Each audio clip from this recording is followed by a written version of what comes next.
यह देश खाली रेगिस्तान में क्यों भेज रहा है कछुए? सूखे रेगिस्तान में लाखों कछुए कैसे रहेंगे जिंदा? इन सभी सवालों का जवाब आज हम इस वीडियो में देने वाले हैं। दोस्तों, क्या आप इमेजिन कर सकते हैं कि एक तपते हुए बेजान रेगिस्तान को, जहां जिंदगी का नामो निशान ना हो, उसे फिर से हरा भरा किया जा सकता है? और क्या होगा अगर मैं आपसे कहूं कि इस चमत्कार को अंजाम देने वाले कोई बड़े साइंटिस्ट या सुपर पावर मशीन नहीं, बल्कि सैकड़ों कछुए थे? जी हाँ, आपने बिल्कुल सही सुना। एक ऐसा एक्सपेरिमेंट जो आपको हैरान कर देगी। एक ऐसा एक्सपेरिमेंट जिसमें 100 ऑफ टॉर्टोइज को दुनिया को सबसे बड़े रेगिस्तान सहारा डेजर्ट में छोड़ दिया गया और फिर 2 साल तक उन्हें पलट कर भी नहीं देखा। लेकिन 2 साल बाद जो नतीजा सामने आया, उसने पूरी दुनिया के एनवायरमेंटलिस्ट और साइंटिस्ट को एक नई उम्मीद दे दी।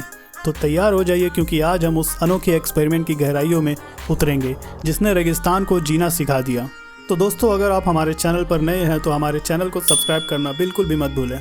चलिए जानते हैं कछुओं को खाली रेगिस्तान में क्यों छोड़ा गया। इस एक्सपेरिमेंट को समझने से पहले हमें प्रॉब्लम को समझना होगा। सहारा डेजर्ट जो अफ्रीका के एक बड़े हिस्से में फैला हुआ है, सिर्फ रेत का समुद्र नहीं, यह लगातार बढ़ रहा है। इस प्रोसेस को डेजर्टिफिकेशन कहते हैं, यानी उपजाऊ जमीन का धीरे धीरे रेगिस्तान में बदल जाना।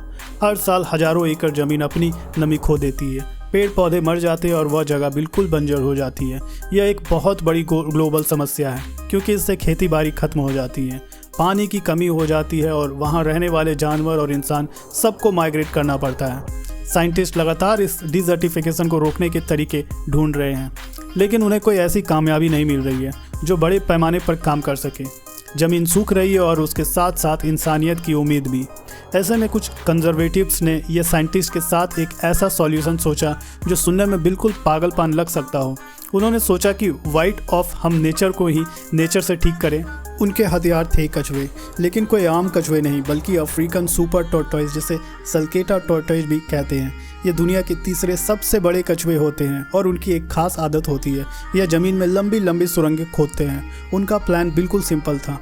इन सैकड़ों सल्केटा टॉर्टोइज को उस एरिया में छोड़ दिया गया जो रेगिस्तान बनने की कगार पर है।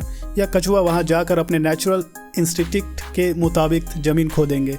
इससे होगा ये कि सूखी और कठोर हो चुकी ज़मीन हवा में जाएगा और नरम होगी, और जब भी वह हल्का फुल्का बारिश होगा तो पानी ज़मीन के ऊपर से बहने के बजाय इन सुरंग के जरिए अंदर समा जाएगी।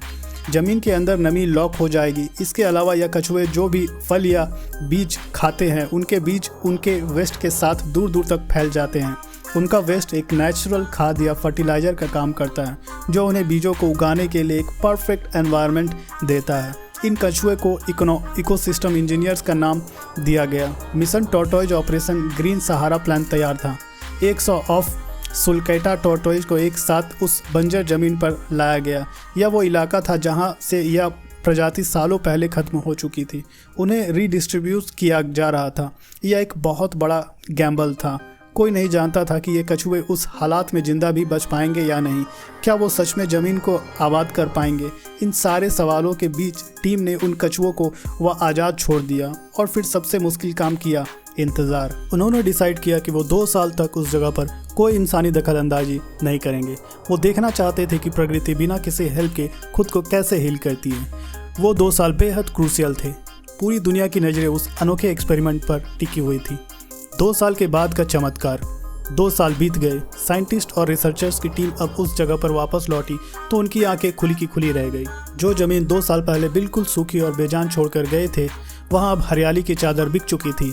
छोटे छोटे पौधे उगाए थे, घास के हरे भरे पैचेस दिख रहे थे। कछुए द्वारा खोदी गई सुरंगें ने अपना काम कर दिया था।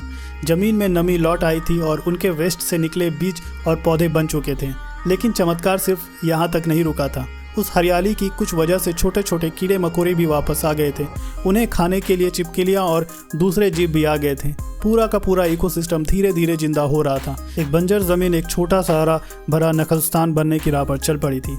यह सब उन सैकड़ों कछुओं की मेहरबानी थी, जिन्होंने चुपचाप बिना किसी शोर के अपना काम किया और एक मरते हुए लैंडस्केप को नई जिंदगी दे दी। हमारे देश में राजस्थान का थार रेगिस्तान भी ऐसे ही चुनौतियों से जूझ रहा है। डेजर्टिफिकेशन वहाँ भी एक बड़ी समस्या है। यह कहानी हमें सिखाती है कि हर समस्या का हल हाईटेक मशीन या फिर बड़े बजट वाले प्रोजेक्ट्स में नहीं होती। कभी कभी सॉल्यूशन हमारी प्रकृति में भी छिपा होता है। हमारे देश में भी ऐसे ही बहुत से जीव जंतु हैं जो हमारे इकोसिस्टम के लिए बहुत ज़रूरी है। और हमें यह भी नहीं भूलना चाहिए कि हमारी संस्कृति में कछुओं का स्थान क्या है। भगवान विष्णु का कर्म कुर्म अवतार यानी कछुए का अवतार इस बात का प्रतीक है कि कछुए धरती को संभालने की शक्ति रखते हैं। यह कहानी उस पौराणिक विश्वास को एक साइंटिफिक सच्चाई में बदलती है, सिखाती है। जैसे कुर्म अवतार ने समुद्र मंथन के वक्त मंदार पर्वत को सहारा दिया, वैसे ही सुलाकाटा टोर्टोइज ने सहारा की बंजर ज़मीन को सहारा देकर उसमें जान फूंक दी। यह हमारे लिए एक प्रेरणा है कि हम अपने लोकल वाइल्ड लाइफ और उनकी इकोसिस्टम में भूमिका को समझें और उन्हें संरक्षित रखें। लेकिन दोस्तों, आपको जानकर और भी हैरानी होगी कि इस तरह का आइडिया जहां एक जानवर को इकोसिस्टम ठीक करने में इस्तेमाल किया जा रहा है, यह कोई नया नहीं था। इससे पहले नॉर्थ अमेरिका के कुछ सूखे इलाकों में वेवर्स यानी कि उदलवाओं के साथ भी ऐसा ही सफल प्रयोग किया जा चुका था। वेवर्स पानी में बांध बनाने के लिए जाने जाते हैं। जब उन्हें सूखी नदियाँ वाले एरिया में छोड़ गया तो उन्होंने अपने नेचुरल इंस्टिंक्ट से वहाँ छोटे छोटे डैम बना दिए। इन डैम्स ने बारिश के पानियों को रोक लिया, ज़मीन में नमी बढ़ा दी और धीरे धीरे वहाँ एक पूरा वाटरलैंड इकोसिस्टम तैयार हो गया, जिससे हरियाली और दूसरे जीव जंतु लौट आए। इसी सफलता से प्रेरणा लेकर साइंटिस्ट ने सोचा कि अगर वेवर्स पानी को रोककर ज़मीन बदल सकता है तो सलकाटा टॉर्टोइज अपनी ज़मीन खोदने की आदत से रेत को हरा भरा कर सकते हैं।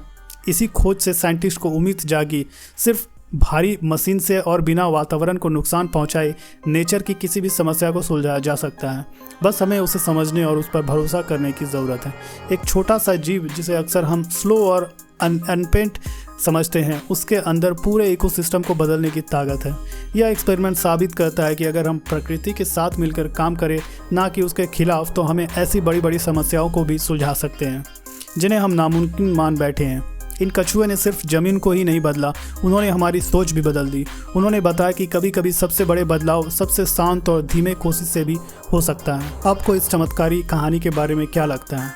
क्या भारत में भी ऐसे ही नेचुरल सॉल्यूशंस का इस्तेमाल करके एनवायरनमेंट प्रॉब्लम्स को सॉल्व किया जा सकता है? अपने विचार हमें कमेंट्स में ज़रूर बताइए। तब तक के लिए जय हिंद, जय भारत।